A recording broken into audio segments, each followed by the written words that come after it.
Three, two. Hey, what's up, everybody? Welcome back to the Coworkers Podcast. It's been a while, but you know what? We back. I'm Regan. And I'm Josh. And, let's just get this thing rolling. Yeah, it's been a little minute, so I'm guessing our audience is just dying to hear what we watched these past weeks. Yes, sir. Yes, sir. So let's start with that. What did we watch this week? Regan? All right. For me, I saw Shazam. So I'm caught up with the DCEU. Oh, he's there. Yeah. Shazam was a cool, fun time. Yeah, it's kind of crazy how it seems like it's the most lighthearted and like easy to watch a DC movie out of all of them. Yeah. It's a lot of fun, man. Yeah, I really like Zachary Levi. Is that his name? Yeah. So he's actually really good. Yeah, and then is his name Jack Dylan Grazer, the one who plays the kid? So. Yeah, he's an it. And like he's good at playing that also, like fast talking, like kid. He also voices Alberto in Luca. Yep. Yeah. I really like that. I really like those two together in that movie. I think it's my favorite DC movie. Oh yeah. Mhm. I can see that. It's neck and neck for that movie and the drumming octopus in Aquaman. Fucking go. And then I saw Lady Snowblood. I've heard about that. It's based off of a manga. Yeah. And it directly inspired Quentin Tarantino to make Kill Bill. Yeah, you were telling me about the lore. I remember that. Yeah.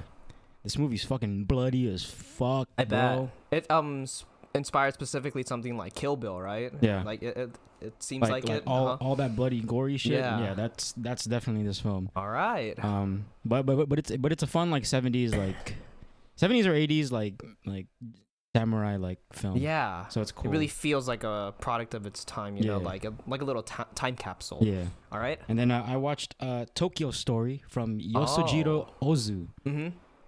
Yo, dog, this movie was fantastic, but it's really so fucking sad. Oh shit! It's I've been looking for something sad to watch recently. It's so fucking sad. I mean, like, okay, I'm gonna try to keep it short, but this movie is about this elderly couple who goes to visit their adult kids, like then they have their own families and stuff. Mm-hmm. But the way that those kids treat their fucking parents, they treat them like fucking dirt, like as if they're a nuisance. Yeah. And they just send them off to like spas and whatever just so they don't like spend a day with them. I don't want to give the whole movie away, but there's a part of the end where something tragic happens and all the kids could think of is which train should we take home first. And all that is like surface level stuff. Yeah. Right? And I'm pretty sure there's like some allegory or metaphor for like cultural significance. Yeah, for like post-war Japan, because this came out in like 1950. I see. So I'm sure there's some metaphor for like post-war Japan there. You see this on HBO Max? This actually sounds really interesting. HBO Max, yeah. Is it on Criterion? Yeah. Sheesh. Dude. Ozu, all right, man, I'll have to watch fucking that. wild, bro. Nice. Fucking wild. He just sets a camera down, let them do their thing, and there's so much depth in like such small space. It's insane. I like it. But it's cool. And then I saw my first Cassavetes film, Shadows. For those who don't know Cassavetes, John Cassavetes, he's an actor turned director, and he played the husband in Roman Polanski's Rosemary's Baby. Oh, yeah, really? That's John Cassavetes. Really? And oh boy, he is known to be like one of the forerunners of like American independent cinema. Huh. And that's interesting. A lot of his films are very like improvised. And at the time, it's very different, right? Yeah. For the time, for the 50s and 60s, it was super different from what Hollywood was doing. Mm-hmm. Now, obviously now it would be like, oh, like I don't know what's so special about this. Yeah. But if you look at it from the lens of like, okay, this was made during the studio system, when movies had to fit a certain mold. Yeah. And the fact that he made a movie outside of that, like on a micro budget with like a 16mm camera. Yeah. Yeah. This movie it's really good. Like it's a fantastic film. And like I know like he mentored like Martin Scorsese. Oh. So it's like you see like some like Cassavetes in like Scorsese's films. Yeah. But I really enjoyed this. Nice. It's really interesting to think about like if you watch older movies that like it's one thing to like look at it through a present lens, but you also might have to look at it through like the context of it course. being Yeah. released back Exactly, then. exactly. And That's one. then, That's yeah. one thing I'm learning about watching all these like Older movies. art house older movies is like, rather than looking at it from like this context now where everyone's like, oh, it's the greatest movie in the world, right? Yeah. Like I have to look at it from the context of when it was released. Yeah. And that time period, right? But I yeah, had that feeling when I went back to watch 2001: A Space Odyssey in theaters, Mm-hmm. and it's like by no means it's like, sure, I agree that the effects of 2001 still hold up today, but like it's one thing to say like, yeah, it still holds up, but like imagine what it was like to be someone who just walked into a theater in the 60s and just saw 2001 Yeah. and see the black hole sequence and just be like, what the fuck, like how did they do this? Right. Even like as I watched it, because when I had seen it, it was like 2019. Right. I was like, oh, I try to break it down in my head that like, how did they possibly pull this off? And I had like a theory in my head, but that's not the point. I went back to like thinking, imagine if I was just in the 60s and I had seen this sequence for the first time and how mind blown I was, and how it still almost has that sense of wonder today. Right. And then I think that's like a really interesting way to like, reflect on movies from back then. It makes it a lot more gratifying, I think it adds a lot of context. I feel that. But yeah, after seeing this film from Cassavetes, it's called Shadows. I don't know if I said that. Yeah, but I it's called think you said it Shadows, yeah. earlier, but like, I kind of forgot. yeah. I was like, what's this guy talking about again? I am looking forward to picking up the John Cassavetes box set from the Criterion Collection. So yeah, and then I saw Tom Clancy's Without Remorse on Amazon. That's with Michael B. Jordan, isn't it? Bro, you want to talk about, how in Army of the Dead we were talking about that zombie dude teleporting? Bro, everyone in this fucking movie just teleports, bro. It's wild. Oh my god. But yeah, I thought it was okay. I thought it was just gonna be like a cool like shoot 'em up film. Yeah. But then somehow it turned into like this commentary on like foreign politics. Interesting. I thought it was like really weird. And then I saw Zola, which wait. We could oh yeah, we could talk about that later on for a little bit. But save those for a surprise, man. The movies yeah. we did see together, Yeah, like you're right. the same movies. And then I saw Police Story from Jackie Chan. Oh, let's go, dude. A Bro. classic, bro. Have you seen it? Yeah, I have. Bro, that first that first action scene on the hill, Yeah. fucking insane. And that's all practical. That's how they functioned back then. Blocked all those scenes and rigged all those sets and whatnot. He's a man of wide angles and getting every single action Dude, readable on the screen. That is insane. And I love it. It's so much fun. It's so dude. fun, yeah. So fun. And then I saw the film that kicked off the French New Wave from Francois Truffaut, The 400 Blows. Actually, I haven't heard of this one. It is an interesting film, man. When it come out? I have my letterboxd open. I'm gonna 1959. All right, yeah. And so yeah, I mean, French New Wave. They went against the grain of the Hollywood system. Yep. Right. Gaspar Noé, where you at? He's later on. He's later on. He's later on. Filming a French New Wave is dick like just blowing its shit Jesus into the Christ. camera. But yeah, 400 Blows is a very interesting film about like adolescent rebellion. I see. That's like very surface level. Yeah. But it apparently it was a very like personal film for Truffaut I see. to make. So yeah, I mean, I would suggest you give it a watch because it kicked off the French New Wave. Nice. Thank you. So, Thank you for letting me yeah. know. HBO Max. HBO I'm Max. guessing. Yep. And then I saw The Irishman from Marty. Marty. Shout out. From Marty himself. De-aging motherfucker, dude. The de-aging was a little iffy from time to time. It gets a little iffy, but I'm pretty okay. You want to know something? The de-aging gets really fucking like wonky when not only do they have to apply the effects, but the actors have to do something physical. Do you remember the scene where Robert De Niro's daughter is like, yeah, the person at the grocery store touched me, or something like that, or like said like an offhand comment, something about like sexual harassment, right? Yeah. And then Robert De Niro goes to the store, and then it's a wide angle of him throwing him onto the street, and he kicks. But he's supposed to be young Robert De Niro, but he doesn't old, kick so like a like young man. He like lifts it like halfway. Yeah, it's like an old man. Yeah. That's when it gets really wonky. Yeah, no, that shit was wild, bro. So yeah, but what'd you think about it? I mean, it's long, right? It is long. It's fucking long, but it's a really it's a good film, man. I think so too. I don't think it's his best. I wouldn't say not by a long shot. I don't know if people really agree to like it being his best. I think it's more so like some people might think it's a return to form. Oh yeah, for sure. I think it's really interesting how I think maybe Scorsese was like, this is an end of the era for like certain mobster films. That's what it feels like. It's a very like for a mob film. It's very quiet. It is. There's a lot of it's very slow, slow, quiet moments with like characters, which I found very interesting. Because like I've seen Goodfellas, I've seen Taxi Driver, I've seen The Departed. But it's and like all of those are like boom, boom, boom, like fast paced, like in your face, right? And then this one's just like very like, I think you know what to do. It's somber. Yeah, very. It's a very contemplative movie about reflection and how, especially towards the end when you finally catch up with the story and Robert De Niro's done telling it. That's another thing. The fact that he was reflecting on this entire thing. And he's not talking to a specific person. It's like he's talking directly to the audience, like directly at you. Yeah. There's like a pathway where like there does seem to be like a humanity to this movie. I think the ending sequence when the movie catches up with itself, I think it's really sad. Oh yeah. Like how like the very end, like the final shot is like this shot of where you see Robert De Niro, like it's kind of like peeking through like a doorway, right? Like through a hallway. Yeah. And he's just like sitting there, just like all lonely. Yeah. Because everybody's gone and like dude, and like that one scene where the FBI come up to him when he's like visiting a graveyard or something, and he's like, everyone's gone. Yeah, yeah. Who are you like covering for? You don't have to do that anymore, right? And I was like, oh man, this was really fucking sad.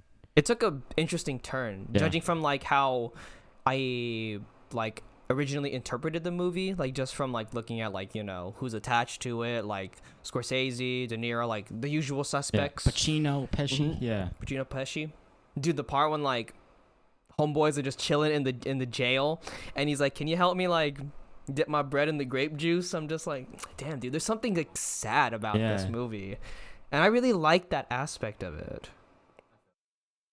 That movie was simultaneously the last movie I watched of, I think it came out, like 2019? Yeah. It was the last movie I watched in 2019 and the first movie I watched in 2020 because Let's go. It dipped into the next year. It spilled over. Yeah, it spilled over a little bit. All right, man. That's also in the Criterion Collection, so... It did get added, yeah. Kind of crazy. Next purchase. Oh, yeah, for those of you wondering, there's a Criterion sale going on at Barnes & Noble. All Criterion Blu-rays and DVDs are 50% off. Go cop some. Yep. And then show some support. Yeah. Show some support. And then I saw Tuki Buki. What's that? Oh man, it's a film from Senegal. Interesting. I'm gonna butcher this name. Give me a second. Sorry. No problem. It's a film from Jibril Diop Mambeti. And it's a very interesting film. Okay, mind you, if you guys are gonna watch this, there's a lot of like animal killing in it. Oh. A goat gets his neck sliced. Sorry if that's very graphic. Yeah. Cows get butchered. Just be warned because that's in there. But it's this film about this couple who wants to move to Paris. Yeah. Because they think they're gonna get a better life there, and so they come up with this scheme to like kind of steal and like finesse their way to leave Senegal, go to Paris. But that's again surface level stuff. Yeah. The underlying stuff is it could be a film about like colonization. I see. And how like Senegal has been deprived of all its natural resources because of colonization. And now people are like disenchanted by it or something, but it's a very interesting film. Nice. I want to give it a rewatch, but I want to like skip through. It's pretty heavy, yeah. I want to skip through all the blood and all the killing. Yeah. Like, when was this made? Sorry, man. That's all right. It's all right. This was made in 1973. All right. Yeah, this is my first African film. So I definitely want to see more. Yeah. Tuki Buki was cool. I feel bad because like you were saying how it's like from Senegal, it takes place in Senegal, and then it took me a moment to like try to figure out where Senegal is on the map, and I was just like, but yeah, it is really interesting because like it's really nice to expose yourself to films of so many different cultures. For sure. You want to talk about films from Africa, bro? Who Killed Captain Alex? Let's go. Movie. But yeah, this one was good, man. Now I Nice. want to go check out like all What their, year like, is this from? If I think I already asked that. Yeah, you asked this like 2 seconds ago. Fuck. 1973, bro. Come on, man. Come on. You know what state I'm in. Man, We I don't, feel we it. don't talk about it. But anyways, But yeah, do you want to move on to movies that we watched that we've seen? maybe together? maybe if you wanted to quickly run through and like rank like those like Bruh. movies, Bruh. If I can rank them, I don't know if I can rank these. or just like the ones that really stuck out to you, like your The favorites. ones that stuck out to me for sure were Tokyo Story, Shadows, Police Story, Mhm.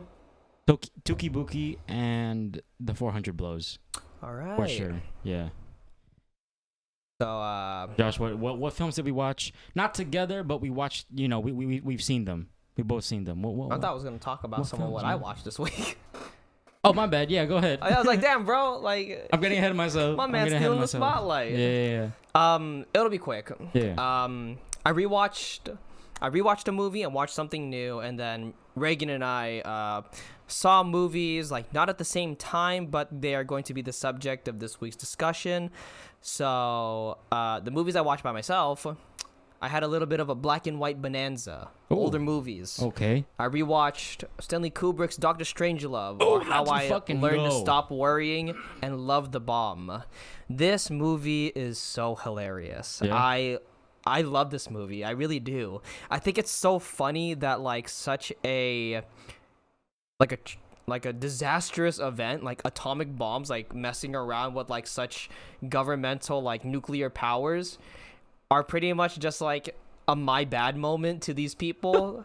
They're just like, yeah, Oopsie daisy. oopsie daisy, like my bad. We actually sent this psychopath who wants to drop this bomb on Russia. Like we kind of sent him that way, and we don't know how to get contact of him. And everybody's just like, yeah, like I guess this is what's gonna happen. And I think it's a really interesting movie about like, okay, it's first off like about the Cold War, the scare of the nuclear weapons, which is a Right. very prevalent thing, but then also like the infighting within America that like Yeah. comes with it. Yeah. Because like it's funny how there's a plot line in the movie where there's a guy who sends the plane to go bomb Russia, and the Yeah. Americans are trying to get hold of him, who's another American general, and then he's just like, and he starts talking about conspiracies. He's like, oh yeah, it's like, I know this thing about how like I'm this manly dude and like I gotta do this for my country because this is what a manly man would do, and the government doesn't want me to do this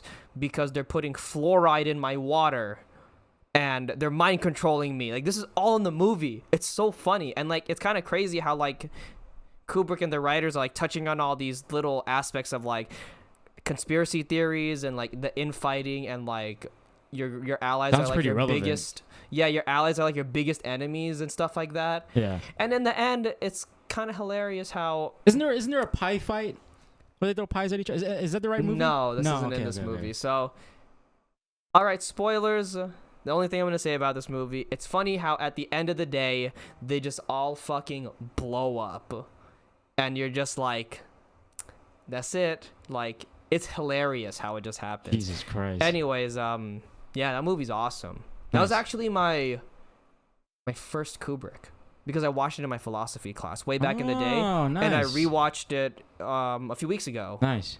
It's a great movie. 9 Yeah. out of 10. I really enjoy it. Nice. And then next movie I watched, Here we go. second part of my black Here and we white go. bonanza, Here we go. David Lynch's directorial debut, Eraserhead. Is that your first Lynch film?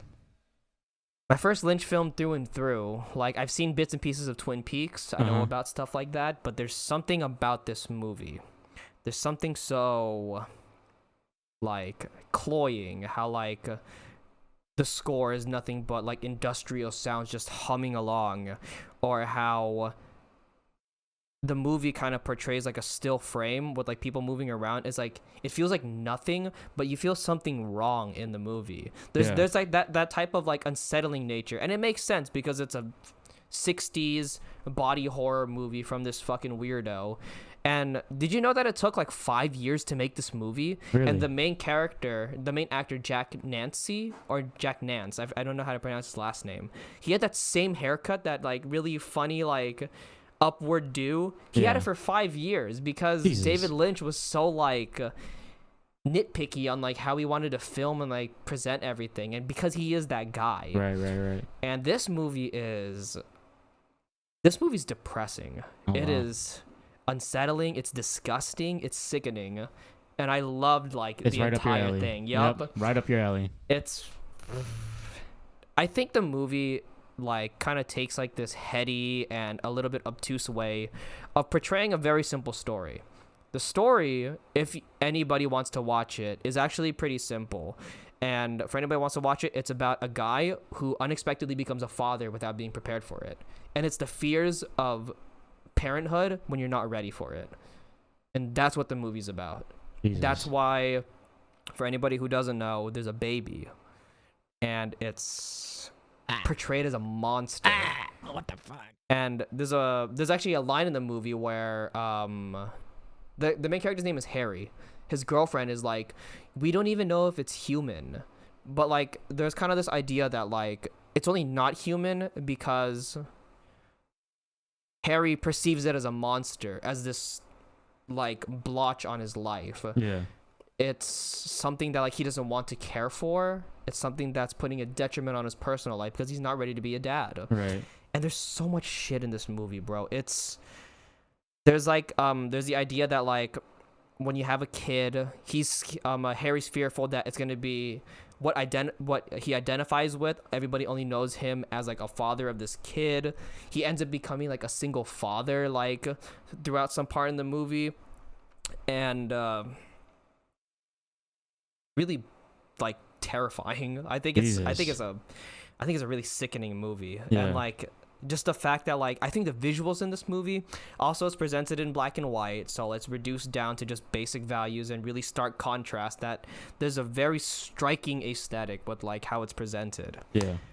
And I really recommend like anybody watch it, because I know I said it was sickening and terrifying, but like I would tell anybody to watch this movie. The only thing I would say is that it's incredibly slow, and it might be a little too like out there for Right. people. But if you're willing to just like sit down and take on the challenge of this movie, it's only about an hour and a half. Oh, nice. It's a get in, get out movie. I really recommend Where'd you anybody go watch watch it. HBO Max, bro. HBO Max. Oh shit. And brother, Criterion. That's why I watched it. Yo, we gotta go get some Criterion soon, bro. Yeah, maybe next week. Facts. All right. So, Josh, what films have you watched together? So, we have 3 topics to quickly dive into. 2 of them are going to be rather quick, and we have a main discussion. Yeah. So this week, Regan and I have seen Zola, the new A24 joint. Yeah. The series Loki had just finished. Yup. And the latest Marvel movie, Black Widow. Yep. And then you just kind of deflated with like a, yep. We'll get to it. We'll get to it. So we'll start off with something that we could just like quickly run through. Zola. Reagan, what'd you think of Zola? That movie's fucking wild, bro. That's kind of an understatement. It's fucking what? Like, okay, look. If you guys are gonna go into this movie thinking, oh, it's gonna be a fun time about like, you know, these 2 girls going on this crazy road trip, and it is. It's very like Fear and Loathing in Las Vegas type of film, you know, about these 2 girls or this girl who gets into the situation where it's just craziness. Yes, but there are some scenes in here that I wouldn't recommend you bring your girlfriend to, like I did. I know. I thought it was funny when, as I was watching it, I was like, oh, this is what Reagan meant. Like, because I had seen this by myself. But then Reagan prefaced it by saying, oh, I took my girl to it. It's probably the weirdest shit I've ever seen with her. Yeah. There's like real P9 that just shows up. Like center frame just shows up in a montage. So just be warned. Dude, there's like a series of like 6 of them. Yeah, just be warned if you're going to go in. Like, just be prepared for that. But I think the fact that this story was based off of a real tweet, like a Twitter thread, is fucking insane. I think that's the funniest part about the movie, because what I noticed about the movie is that there's something about the way it's filmed. I don't know what lens they use. I don't know what camera they use, but it has a certain graininess. Yeah. It's like it's very stylistic. It's very stylistic, and there's kind of like something in the color correction where like it makes the colors really pop. Yes, but yes. it made yes. the general visuals made it feel like a fairy tale. Like it's not supposed to be real. And like that little the Yeah, exactly. She's like, you want to hear how me and this bitch fell out? This bitch fucking fell out. It's like, what the fuck? So like, I think the big part about this movie, like the big hook, is that you watch it for the experience. Yes, yes. And I'm glad I had seen it. Yeah. Like I think it is a really fun watch. Hour and a half, you watch this crazy shit. Like because you just see this like this girl Zola get roped into this craziness. And just like without her knowledge, yeah. And I mean, I think it's saying like how crazy it can be for like women specifically to just get into like really terrible situations. Yeah, like it's like, incredibly easy. It's like when I was thinking about like the bigger implication about like what this movie could be talking about, I kind of had like a semblance of like, oh, there's a story about how this is an abuse of women in the sex industry, Very much so, yeah. sex work industry, which is kind of interesting because sex work in modern times is something that's rather championed and like supported by the general public. It's like for the most part, it's definitely not looked down upon as like before. Yeah, for sure. And like with the advent of the internet and whatnot, so like I think it's an interesting concept to like talk about that, but how like there's also like a man in the scenario, the pimp, dude, that guy was fucking insane. Yeah. That, and then how like just this dude just strolls in, just like takes away the identity and the self-efficiency of women. Yeah. And I was just like, damn, like I think that is really interesting that like because of the circumstances, a person like Zola gets roped into this situation that wants to talk about this stuff. And it's like overall I feel like the movie like kind of like shook a stick at it, but like overall it wanted to be like this crazy experience. Yeah, for sure. I mean, that's honestly all I have to say about Zola. I think the girl who plays Zola, I forgot what the actress's name is. I think her name's Taylor Page. I might be wrong. Taylor and something. Riley Keough, who plays what's her name? I think Jessica or something like that. Man, they were really good. They were. Even like as distasteful as like I thought it was at first, apparently Riley Keough's black accent, like the accent she like put on, they had the actual Zola like be a producer and like actually like make sure like things were okay. Yeah. Zola went out to say that like, yeah, that's how this girl talked in real life. Oh shit. So like I think that's hilarious that like they kind of like went that far, and I like that aspect of just the idea that like this actually happened to this person over the span of like maybe a week. Yeah. And like I thought it was so funny whenever they cut to Zola and she has like the most like defined like this bitch look. Like she's just looking at the camera like that what the scene fuck? when they're driving to like Tampa or something. It's so funny. And like the boyfriend's recording on his phone like, let's go, and she's just what the fuck is going on now? Yeah, it's so funny. Fuck. So what would you rate Zola? Oh boy, I think I'd give it like like a B. A B? I think I gave it like a B or B minus around there. Yeah. I really think it's a good experience to watch like first time, but like don't bring your significant other. It's not most definitely. Oh, I have a story to tell you about that. But overall, I would say like great first experience. I just don't know if I'm gonna watch it again. Same. So I gave it like a 6. Yeah, that's what me and my girlfriend thought. We were just like, it was cool. I just don't know if I'd rewatch it. Yeah, because there isn't something to like. I don't know if I could get anything else with multiple viewings. Yeah. Other than like maybe it's like, oh, it's like a fun movie to watch, with people. Yeah. That's about it. Anyways, I have a story about like my experience watching it in theaters. I thought it was only gonna be like 3 people in the theater when I bought the ticket, right? And then in front of me there was these like group of dudes, and like they were kind of like older dudes, right? And I knew something was gonna be fucked with my viewing experience, because as I was watching the trailers, when a trailer for like Shang-Chi ended, one of them said, "Hey man, that looks really good. I think we should see that." The other guy's like, "Yeah, I think we should." Oh, and then in the movie, you remember how Zolo's like, "Girl, you shouldn't be selling yourself for $150. You should be selling yourself for $500 because like this shit is like valuable." Yeah. You know what I'm referring to, right? Yes, I remember. As they were doing that scene where like she was having sex with all those people, right? one of the dudes went, "How much is she charging?" And the other dude said 500. And then the other dude responded with, "Oh, that's a pretty good price." Bro, what the fuck? It was the craziest shit. It was so funny. I was like, is this happening in front of me? Jesus fucking Christ. My God. Yeah, go watch Zola. Support the movie. Support the person who actually went through this crazy shit. And moving on from here, we watched Loki. Regan, what you think about Straight Loki? fucking wildin', bro.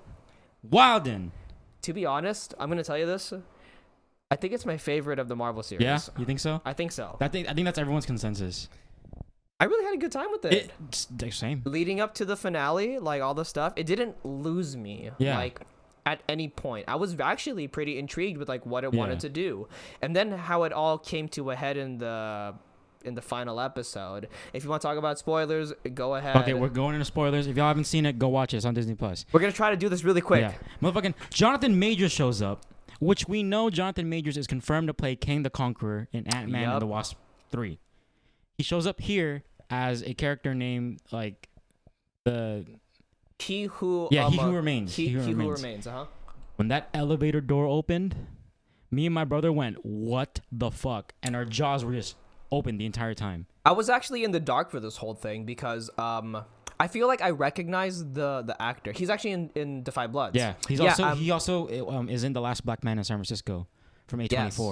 And then it's like I didn't have that same feeling that you had because like I didn't know about Kang the Conqueror. I didn't know about the casting. Yeah. I didn't even know who the hell this guy was. Yeah. So when I saw him, I was like, oh, it's not another Loki. Yeah. Let me just say this: Kang is another like Thanos level like villain. So I've heard. I think they're setting him up to be the next big bad. That's what everybody's saying. For sure. And then after I had seen the episode, overall, like without most of my knowledge of like the MCU or just like knowing like the power levels of these people, I was already intrigued by like what happened between Sylvie and Loki the branching paths and whatnot. And I was already like, okay. And then just to add on top of that, they exposed the world to Kang the Conqueror. I was like, oh, this actually wrapped up really nicely. Yeah. And like, I don't mean to make like me geeking out about Kang, like take away from like Loki and Sylvie's story. Yeah. Because this episode was still very much about them. You know what I mean? Mm-hmm. And like if we look at the entire story of the episode, it's about, Loki trying to figure out whether or not he has free will or predestination or whatever. Yeah. Right? And then we see him, we see this narcissist meet himself that's trying to become different. Yeah. And then that there's this whole complication with that. And I think the dynamic between them really like was like a big highlight of the entire series for me. Yeah, I really did like Sylvie and Loki's like dynamic and stuff like that, and the interesting commentary about like the narcissism and like loving yourself. But then there's also the idea that like the thing about Loki's is that they could shapeshift and they could change their identity. Yeah. The fact that Loki ends up being so in love with himself, like, has to do, I feel like, with an idea of, like, identity and him actually embracing the fact that, like, there's the idea that, like, Lokis are supposed to lose. Yeah. But they aren't. But, like, there's, like, the parts when, like, they go to the void, right? And they see Alioth. Yeah. It's like Lokis are supposed to lose, but they aren't supposed to die. Yeah. So like they could at least just like champion the fact that like they could lose, but they can make themselves better. You know, it's like there's a lot of implication with like the Loki character and Sylvie and like all those other Lokis who like end up causing some fucked up shit with the different timelines. And I actually really like that stuff. Like, it's really good, dude. I think it's really funny how Loki ends up falling in love with himself. Yeah. It's wild. As fucked up as it is. Like, dude, to be honest, in the last episode, when Sylvie and Loki finally kissed, I was like, this is fucked up on so many levels. Like, it's so weird. Is this a masturbation? I went, oh. Yeah. Yeah, it was wild. But, did you know that the writer for the series is also writing Doctor Strange 2? Yeah, I heard about that. Which is being directed by Sam Raimi. So let's go. Who fucking knows what the fuck is gonna happen now? Yeah. I really like. Okay, if there's anything weird that I thought about, was like might have been a convenience. Was I don't remember them bringing up the fact that He Who Remains wrote the timeline up to a point. I actually thought the He Who Remains, like Kang the Conqueror, like as a character for the show was interesting. How he's pretty much like a studio writer, like a producer. He's like, I want this to happen. I know you're gonna do this, and how like I thought he was like an allegory to like Kevin Feige. Jesus. And I was like, oh, it's like all like your theories and stuff like that. Like that doesn't happen. We're gonna fucking kill you because of like these theories, and like all this crazy shit starts happening because he dies and whatnot. Yeah. I thought it was such a funny like little like nod as to like not just being Kang the Conqueror, but like if they wanted to allude to something else. But I guess the weird thing is that like he only had the timeline written up to a point. Was that ever established that like he keeps on writing it? Because there's the part where it's like, oh, we passed the threshold. I think it's about what he knows is gonna happen. Yeah. So it's like, oh, I know that you're gonna try to attack me, so that's why I'm gonna do this. And because then, like when they brought up the idea that like he knows when they're gonna attack, I was like, oh, he's never gonna die, and like they kind of deflated a little tension. And then he said, oh, but we passed the threshold. I don't know what's gonna happen after that. And I was like, it's like regain the footing that like the Lokis are able to kill Kang, or like this interpretation of Kang. Yeah. And then it's just like, but like, where did that come from? And I was like, did he just conveniently put that, or did he just want to die because he was talking about being old? Probably. But there's like a lot of stuff, and it could have been any one of those. All I'm saying is that like it's something that jumped out at me. It didn't ruin anything. It was just like it just, you know. Yeah. But yeah, I enjoyed it quite a bit. I think Jonathan Majors killed it for our first time seeing him. Yeah, I think he killed it. Now I'm excited to see any other variant of him, like his final line, "I'll see you soon." Yeah, I thought that shit was nuts. Yeah. I was like, oh, like another variant, dude. As I was watching it, I was looking at like Kang the Conqueror stuff like that. How it's like a time traveling like variants and whatnot. Yeah. I'll see you soon. Like there's a version of him who's gonna come and fuck shit up. Yeah. And I was like, that's kind of cool. Yeah. I was like, that's kind of dark. And then I mean, obviously the show ends. Loki gets transported to another timeline apparently, where the TVA is ran by Kang the Conqueror. I thought that shit was sad. Dude, I was like, holy fuck! What? When Mobius was like, "You're an like, analyst, right?" Like, I was who are like, you? What's your name? No. I know. I was like, Mobius, no. Yeah. I actually felt that. I was like, damn, like, fuck, man. The jet skis. Back to square one, bro. Fuck. And then you know, the episode ends right there. Then we get a mid-credit scene. Yep. It's like a piece of paper. There's a stamp that goes on it. Loki season 2. The first renewal for these Disney Plus series. But it's kind of crazy that like season 2 is confirmed, no date, and there's like 6 movies coming out. I mean, I think I don't know. I think Kang the Conqueror is being set up. So I mean, yeah, but there's gonna be a lot of multiverse stuff that just got fucking blown up. Spider-Man No Way Home, Doctor Strange Multiverse of Madness. Yeah. It's gonna get wild. Alfred Molina. It's gonna get wild, bro. It's gonna get crazy. Yeah. So if that's all you have to say, what would you rate Loki? Probably give I'd probably give it like an A-. Yeah. It's pretty sick, man. I really did enjoy it. I'm thinking like a light to decent like 7. Nice. Yeah. Nice. Strong 6 to a light decent 7. Yeah. Nice. I liked it quite a bit. I think right here we'll do the ad. So here, I'll do it. Yeah. Now a word from our sponsor. So if you're like me and Josh and you want to make your own podcast, why not use Anchor? It's the easiest way to make a podcast. So there are certain tools that allow you to record and edit your podcast right from your phone or your computer. And Anchor will distribute your podcast for you so it can be heard on Spotify, Apple Podcasts, and anywhere that podcasts can be listened to. On top of that, you can make money from your podcast with no minimum listenership. And it's free. So what are you guys waiting for? Download the free Anchor app or go to anchor.fm to get started.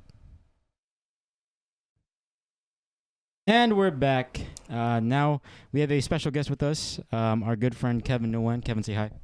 Hello. He just popped in, and we're gonna talk about Black Widow. The latest Marvel joint. Yeah, the latest Marvel joint. I'm gonna get this right out of the way before we continue. I didn't hate it. I didn't love it. I thought it was just cool. I didn't think it was terrible. Yeah. I didn't think it was the most amazing thing in the world. I thought it was cool. I think my favorite part about the film was Florence Pugh and David Harbour. I think that's a consensus. I loved Florence Pugh and David Harbour in the movie. Yeah. I think they had a lot to do, which I think is really funny because the movie is Black Widow. Yeah. And I feel like this is Yelena's movie. Yeah. That's Florence Pugh's character for anybody that so. Didn't know. And yeah, I think they had a lot to do, especially with the a little bit with each other and with the overall plot and whatnot. But I just thought it was kind of weird how it is marketed, Black Widow, Scarlett Johansson's last movie, and it's a movie that seems kind of lost in time. Where I could have seen it coming out maybe a little bit while back. Yeah, that's what everyone's saying because we know this film takes place after Civil War. And you definitely get that idea because in Endgame and whatnot, she always talks about family, right? Family. Dude, Fast and Furious, family. But yeah, bro. she always talks about family and why it's important to her. And that fucking vest. And I feel like we got a good sense of that here. The reason why she cares about it so much, especially in that opening scene. And especially in the dinner table scene. The dinner table scene. I think this movie really flourishes in that whole dysfunctional family aspect. Yeah. I really like that part. Yeah. The whole dinner scene, and then there's a huge focus on Florence Pugh's varying emotions. The camera keeps cutting to her, and she's going from happy to sad, and we know that shit from Midsummer, bro. And I'm just glad she got to show it off in this movie. Anything she does, it just. Yeah. It's just magic. Yeah. But aside from that, that's a lot of pretty much the praise I can give it. Yeah. Again, I don't hate the movie. I just don't. I want to put that out there. Yeah. I'm an MCU fanboy, right? I didn't hate it. I didn't love it like a lot of people do, or what people expect, from it. You know what I think is kind of interesting with the marketing or the way the movie was rolled out. Yeah. Because, as I was watching this, I don't know why I had the thought where I was like, is this the first solo female Marvel movie?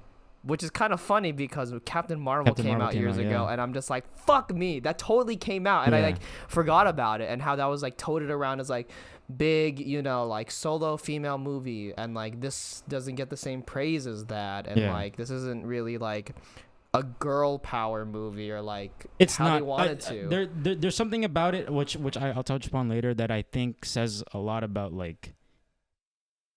women in this world, which I'll touch upon.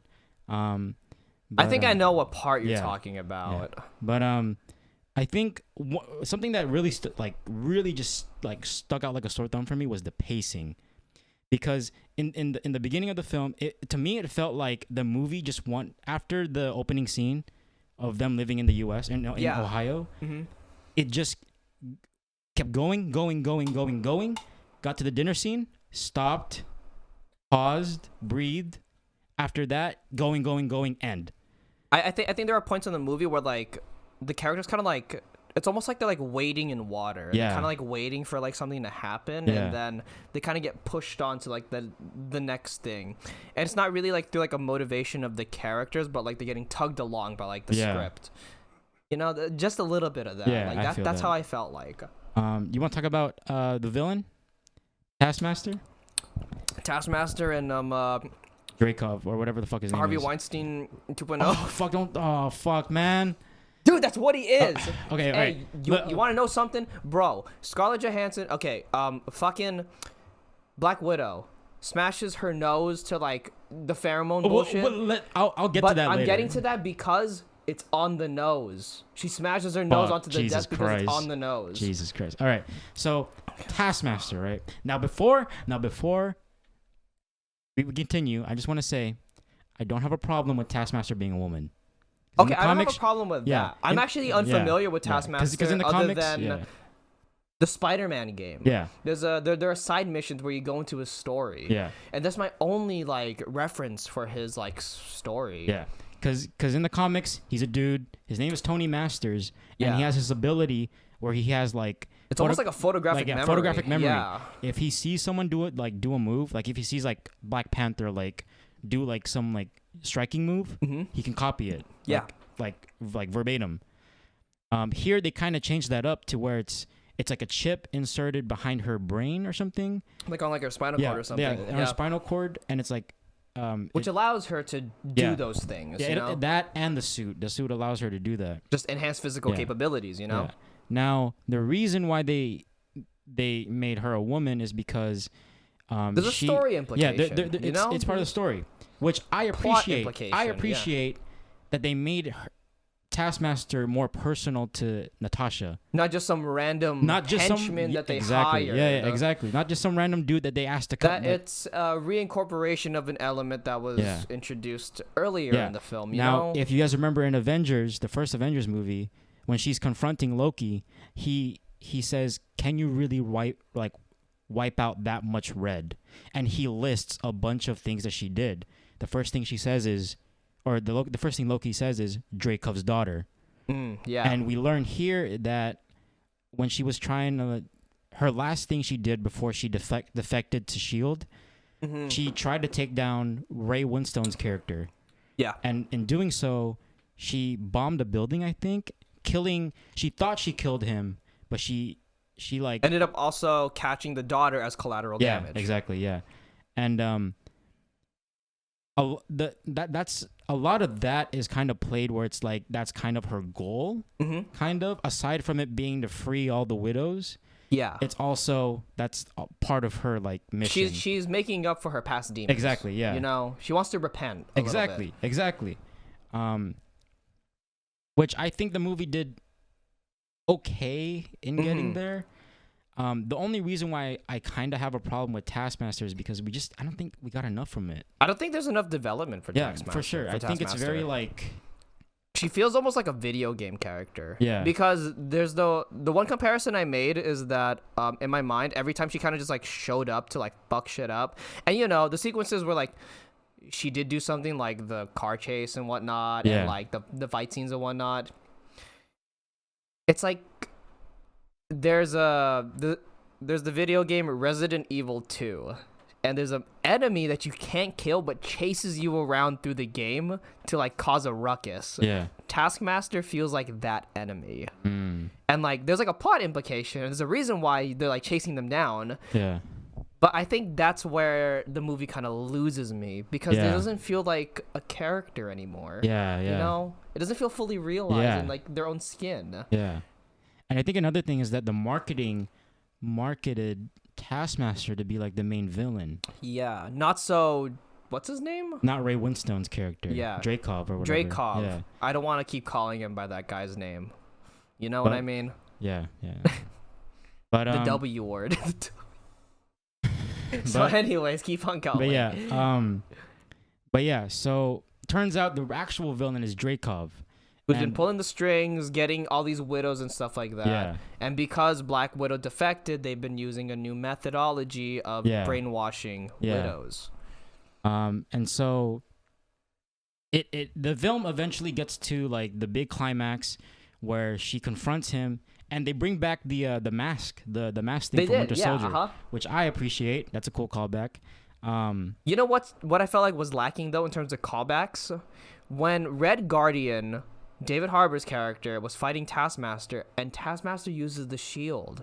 There's all this talk of Red Guardian, and he's like, "Oh, I fought Captain America." Yeah. I thought they were gonna reincorporate that, where like David Harbour would say something that's just like, "I'm gonna prove that like I actually fought this guy and like beat him or something." Dude, I thought it would have been so cool. That's another thing about that scene. It just feels so hollow because they keep cutting away from it. Yeah. I did get that. Like we'll see like 2 minutes of it. They'll cut away for like 10. Come back and we'll see like a minute of it.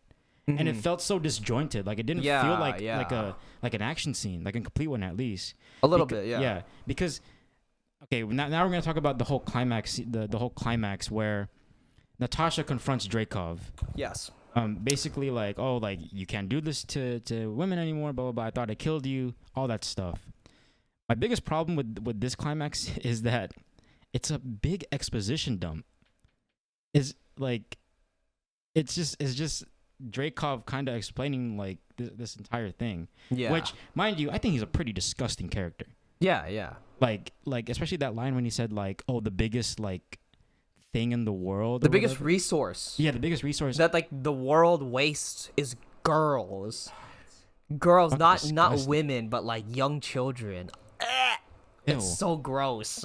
I mean, but I think that's the whole point, right? 'Cause, Yeah. like the whole point of this film, it's almost speaking about how like some girls, some women, they don't have the privilege to like Make that decision Make for the decision, themselves. you know, It's they're- funny that you bring that up Yeah. because we just talked about Zola, Exactly. and I had Yeah. that comment about Zola being like a movie about someone's like free will being taken away to like a man. And like, you know, like it also touches upon like maybe abuse, Yeah. like sexual assault, like sometimes maybe even sex trafficking, Mm-hmm.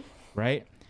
I mean, all that stuff with like a woman's body being in control of a man, exactly. and that part with Florence Pugh talking to David Harbour about the stuff that goes on in the Red Room. You know what I mean?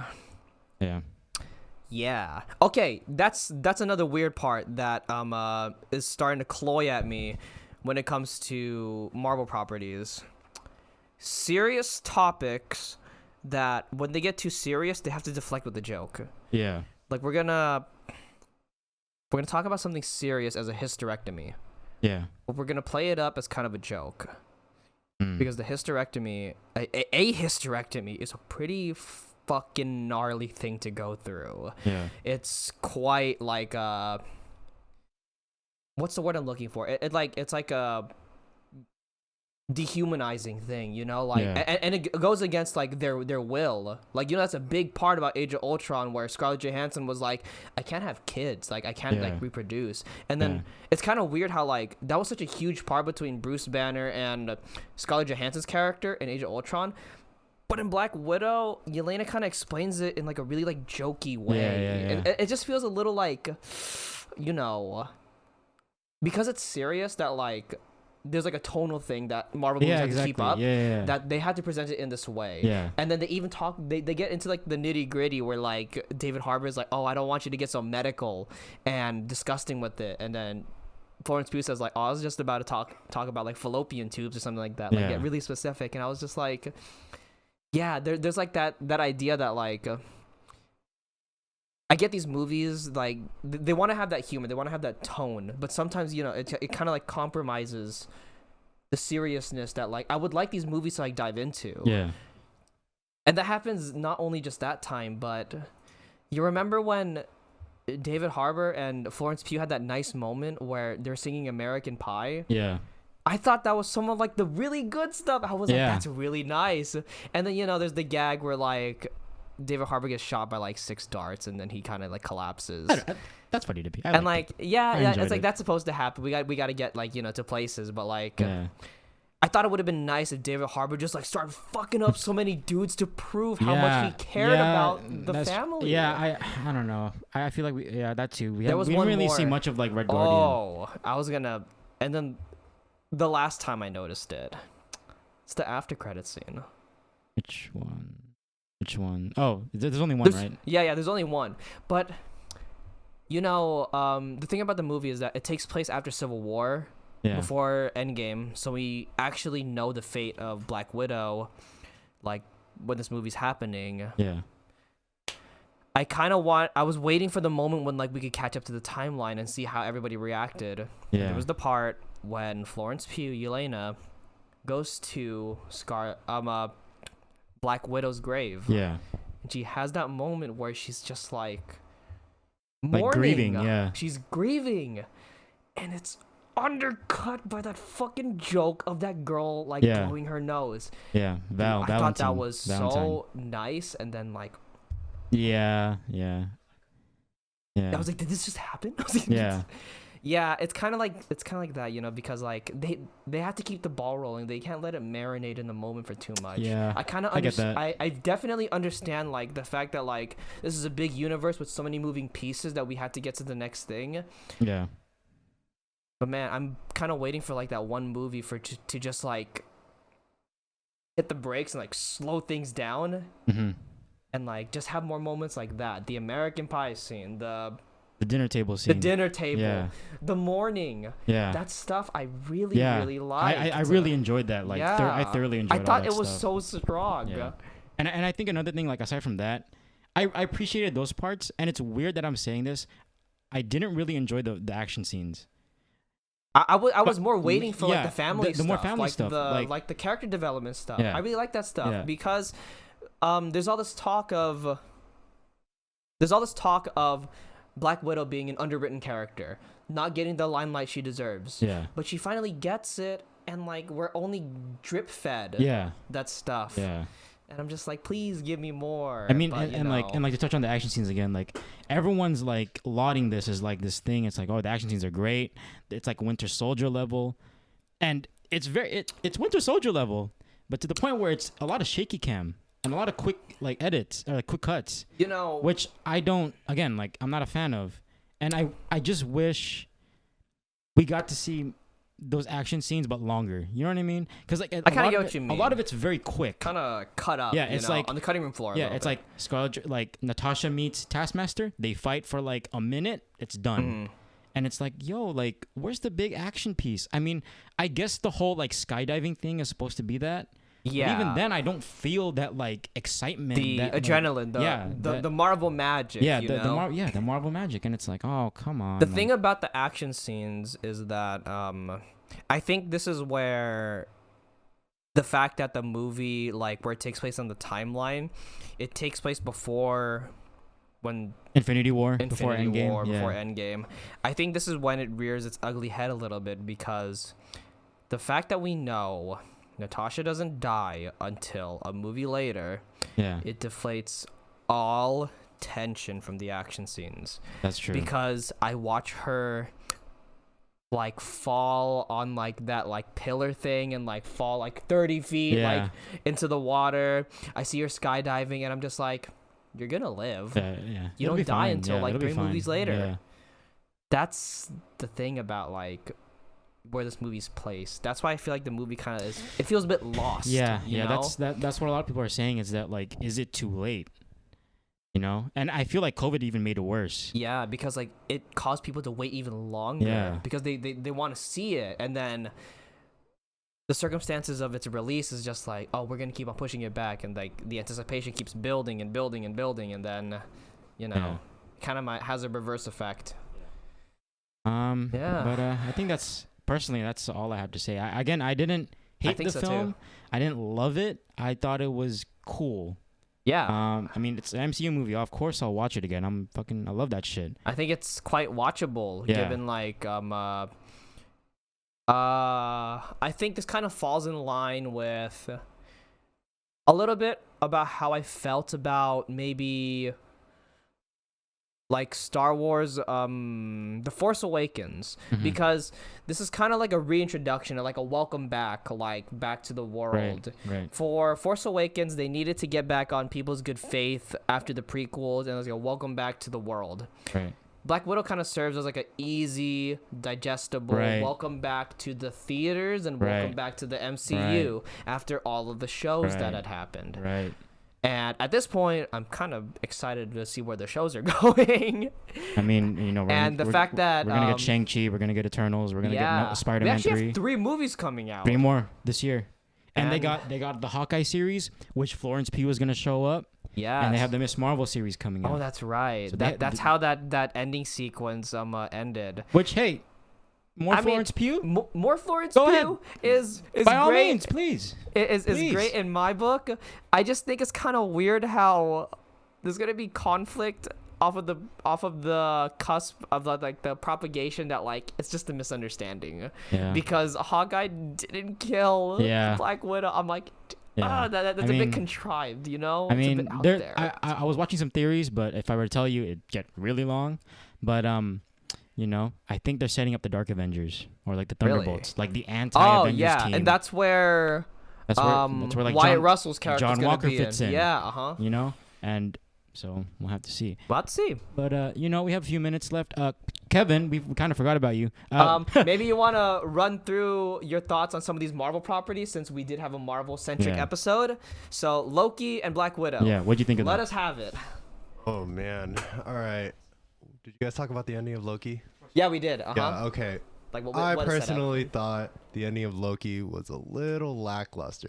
You look at the ending of like, I mean, yeah, it sets up a lot of stuff. I look at, stuff like Captain America and the Winter Soldier, and it's like, oh, cool, you guys end in like some crazy ass twist. WandaVision, you end in like, oh, Wanda's gone batshit crazy.